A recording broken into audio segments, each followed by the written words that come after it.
ఆయన చెప్తారు అధ్యక్ష, వెయిట్స్ అండ్ మీట్స్ అంటారు, లేదా పబ్లిక్ బారోయింగ్ వచ్చి లోన్ తీసుకొచ్చారంటారు, ఇవన్నీ కలిస్తే ఇన్ని లక్షలు అయ్యిందంటారు. ఇదని నేను మరి ఆయన చెప్పిందే కరెక్ట్ అయితే మరి ఈ బడ్జెట్ ప్రవేశపెట్టిన ఆర్థిక మంత్రి గారు తప్పు కదా అధ్యక్ష. ఆయనది రైట్ అయితే ఓకే, ఆయన సీనియర్ ఆర్థిక మంత్రి చేశారు, స్పీకర్ గారు చేశారు, అలాగే చేశారు, ఓకే అధ్యక్ష. ఆయన నో ఆయన సభలో మాట్లాడారు. నేను కాదు సభలో మాట్లాడారు. సారీ బయట మాట్లాడింది ఏది మాట్లాడలేదు, సభలో మాట్లాడేది. అందుకే ఆయన లేరని చెప్పాను, అందుకే ఆయన చెప్పారు అధ్యక్ష. మరి ఆయన చెప్పింది రైట్ అయితే మరి మా మంత్రి గారు కేశవ్ గారు గౌరవ సభ్యులు ఆయన మంత్రి గారు చెప్పింది మిస్టేక్ కదా అధ్యక్ష. ఏది మనం కన్ఫర్మ్ చేద్దాం? ఈ బడ్జెట్ బుక్తో మనం మాట్లాడుకుందామా, లేదు సభలో మాట్లాడిన మాజీ ఆర్థిక మంత్రి గారు మాట్లాడింది దాన్ని మనం తీసుకుందాం? అది తప్పు కదా అధ్యక్ష. బారోయింగ్స్ అనేవి ఓపెన్ మార్కెట్ బారోయింగ్స్ అనేవి మన జీవితంలో కానీ లేదా ఫర్మ్లో కానీ ఇది కానీ ఏదైతే షార్ట్ టర్మ్ లోన్ తీసుకొస్తామో ఆ లోన్స్ నుంచి మనం తీర్చుకుంటాం అధ్యక్ష. ఏదైతే 31వ తారీఖు నాడు మార్చి నెలలో ఏది ప్రభుత్వం వచ్చి ప్రకటిస్తుందో అదే రాష్ట్రం తాలూకా అప్పు, రాష్ట్రం తాలూకా ఆదాయము, రాష్ట్రం తాలూకా అధ్యక్ష 24 సంవత్సరంలో ఏదైతే పెట్టారో అది ఓకే అధ్యక్ష.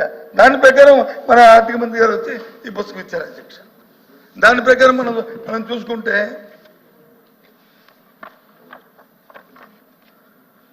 ఆయన చూపెట్టిన అప్పులు వచ్చి 6,46,000 కోట్ల 531 చూపెట్టారు అధ్యక్ష. ఏది ఇది 6,40,000 ఇంక్లూడింగ్ ఏదైతే కార్పొరేషన్ గవర్నమెంట్ గ్యారంటీ ఇచ్చిందో కార్పొరేషన్ అప్పుతో కలిపి చూపెట్టారు అధ్యక్ష. కానీ ఒక విషయం అధ్యక్ష, మరి ఎంత పెద్దలు మనకు తెలిసిన వాళ్ళు ఎఫ్ఆర్బిఎం ఉంటుంది. ఎఫ్ఆర్బిఎంకి దాటి అధికంగా అప్పులు చేసే అవకాశం ఏ రాష్ట్రానికి ఉంది అధ్యక్ష? మన భారత రాజ్యాంగంలో ఏ రాష్ట్రం అయినా సరే ఎలా చేస్తుంది అధ్యక్ష? చేతి కదా అధ్యక్ష, మనకు తెలుసు కదా అధ్యక్ష. గత ప్రభుత్వంలో ఉన్న అప్పుల్లో మాకున్న ఏదైతే ఉందో 86% మాత్రమే ఎక్కడ ఎఫ్ఆర్బిఎం క్రాస్ చేయాలి అధ్యక్ష. ఏదైనా ఒక నిమిషం క్రాస్ చేసే పరిస్థితి వచ్చిన వెంటనే బారోయింగ్ పబ్లిక్ మార్కెట్లో బారోయింగ్ చేసి ఓపెన్ అంటే దాన్ని మళ్ళీ స్ట్రీమ్లైన్ చేసుకుని మళ్ళీ లైన్లోకి వచ్చాము అధ్యక్ష. అది వాస్తవం. అది అంతేగాని ప్రభుత్వం మీద వచ్చి మనం బురద చల్లాలి, అది చేయాలి అనేది కాదు కదా అధ్యక్ష. నేను అడుగుతుంది సూటిగా, మీ ద్వారా ఆర్థిక మంత్రి గారిని సభలో ఉన్నారు కాబట్టి అడుగుతుంది. మీరు సూపర్ సిక్స్ ఇచ్చారు, సూపర్ సిక్స్ సంబంధించి కేటాయింపుల్ని ఈ బడ్జెట్లో ఎక్కడెక్కడ పెట్టారు? మీరు ఇచ్చిన 6 అంశాలని దయచేసి క్లియర్గా ఒక్కొక్కటిగా చెప్పండి. ఏ పేజీలో చూసుకుంటాం పోనీ ఇప్పుడు చూసుకోకపోతే. నేను రోజు ఒక డిస్కషన్ జరిగింది అధ్యక్ష. మంత్రి గారు దయచేసి సభలో ఉండడం చాలా సంతోషం అధ్యక్ష.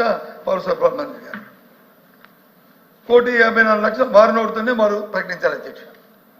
1,54,00,000 మరి సిలిండర్ ఎంత సబ్సిడీ అనేది కూడా వారం నోడుతుందని చెప్పారు అధ్యక్ష. 844 రూపాయలు ఎంతో అని చెప్పారు అధ్యక్ష. అధ్యక్ష, గౌరవ ప్రతిపక్ష నాయకులు ప్రస్తావిస్తూ సూపర్ 6లో ప్రత్యేకంగా దీపం 2 పథకానికి ఎంత కేటాయించారు, ఏ విధంగా కనెక్షన్ల గురించి వివరించారు అధ్యక్ష. బహుశా ఆయన పూర్తిగా వినలేదేమన్నా. ఇచ్చిన సమాచారం గౌరవ సభకి ఆ రోజున 1,55,00,000 గ్యాస్ కనెక్షన్స్ మన రాష్ట్రంలో ఉన్నాయి అధ్యక్ష. అయితే ఇక్కడ వ్యత్యాసం ఎక్కడ ఉందంటే రాష్ట్ర ప్రభుత్వం జారీ చేసిన రేషన్ కార్డులు 1,48,00,000 అధ్యక్ష. సో పొరపాటున డబుల్ కనెక్షన్స్ ఉన్నాయేమో, కమర్షియల్ కనెక్షన్స్ ఉన్నాయేమో. మొట్టమొదటిసారి ఇంత భారీ స్థాయిలో ఏ లబ్ధిదారులు కూడా చేర్చే పథకం ఇప్పుడు రాలేదు అధ్యక్ష మన రాష్ట్రంలో. 894 కోట్ల రూపాయలు అడ్వాన్స్గా గౌరవ ముఖ్యమంత్రి గారి చేతుల మీద చెక్స్ ఇచ్చాం అధ్యక్ష ఈ కంపెనీలకి. సో ఏదైతే గౌరవ ఫైనాన్స్ మినిస్టర్ గారు ప్రస్తావించారో బడ్జెట్లో, అది ఈ ఆర్థిక సంవత్సరానికి కేటాయించిన నిధులు అధ్యక్ష. ఖచ్చితంగా రాబోయే రోజుల్లో ప్రతి సంవత్సరానికి 3 గ్యాస్ సిలిండర్లు రాష్ట్రంలో ఉన్న అర్హత కలిగిన ప్రతి కుటుంబానికి అందించే బాధ్యత మా ఎన్డీఏ ప్రభుత్వం తీసుకుంటుంది అధ్యక్ష. అందులో ఎక్కడ కూడా పొరపాటు జరగదు. దయచేసి ఎటువంటి అనుమానాలు గౌరవ సభ్యులు పెట్టుకోవద్దని ప్రస్తావిస్తున్నాను అధ్యక్ష. అధ్యక్ష సంతోషం అధ్యక్ష, ఆయన సమాధానం చెప్పారు. ఏమంటున్నారు, ప్రతిపాదించేది అడ్వాన్స్గా మొత్తం ఇంత కావాలి, దాని మింజోలే ఈ సెల్ ఎంత పెట్టాము, ఈ బడ్జెట్లో దీనికి ఇంత కేటాయిస్తున్నాము, ఇదిగో ఈ ఎడాప్ అకౌంట్లో ఉంది అని పెట్టుకుని అది అవసరమైతే దాన్ని యూజ్ చేస్తారు, లేకపోతే సర్ప్లస్ కింద మిగులుతుంది అధ్యక్ష. నువ్వు బడ్జెట్లో పెట్టకపోతే ఏ రకంగా ఇస్తారు? బడ్జెట్లో సర్ప్లస్ లేకపోతే ఏ రకంగా మీరు ఇస్తారు? ఏ రకంగా నా తెలియకొడుతున్నాను, ఏ రకంగా ఇస్తారు చెప్పండి అధ్యక్ష. ఇది ఎక్కడ కొత్త సిస్టాన్ని ఇన్వాల్వ్ అయితే కొత్త సిస్టమ్ తీసుకొస్తే ఎక్కడ చెప్పేది? అధ్యక్ష పదే ఇంత అద్భుతమైన కార్యక్రమం చేస్తున్నామని తట్టుకోలేక ఏదో ఒక అనుమానాలు తీసుకొచ్చి దానికోసం తప్ప మీరు అది కాదు, మీకున్న అనుభవంతో మీకు తెలుసు ప్రభుత్వంలో మనం ఏ పథకం చేసినా కూడా అంచనాలు చాలా స్పష్టంగా ఉంటాయి. లేకపోతే ఆర్థిక శాఖ నుంచి మా క్లియరెన్స్ రాదు. ఈ 894 కోట్లు జాయింట్ అకౌంట్లో పొందుపరిచి ఎప్పుడైతే లబ్ధిదారుల సంఖ్య స్పష్టంగా మా దృష్టికి వస్తుందో తప్పకుండా రాష్ట్ర ప్రభుత్వాల నుంచి ఆదుకోవడానికి మేము సిద్ధంగా ఉన్నాం. మరొకసారి గౌరవ సభ్యులకి నేను హామీ ఇస్తున్నాను, 1,55,00,000 గ్యాస్ కనెక్షన్లు ఉన్నాయని మన రాష్ట్రంలో 3 గ్యాస్ ఆయిల్ కంపెనీలు తెలిపినాయి. రాష్ట్ర ప్రభుత్వం నుంచి అర్హత ఉన్న ప్రతి కుటుంబానికి అందించే విధంగా మేము బాధ్యత తీసుకుంటాం. వారు చెప్తానికి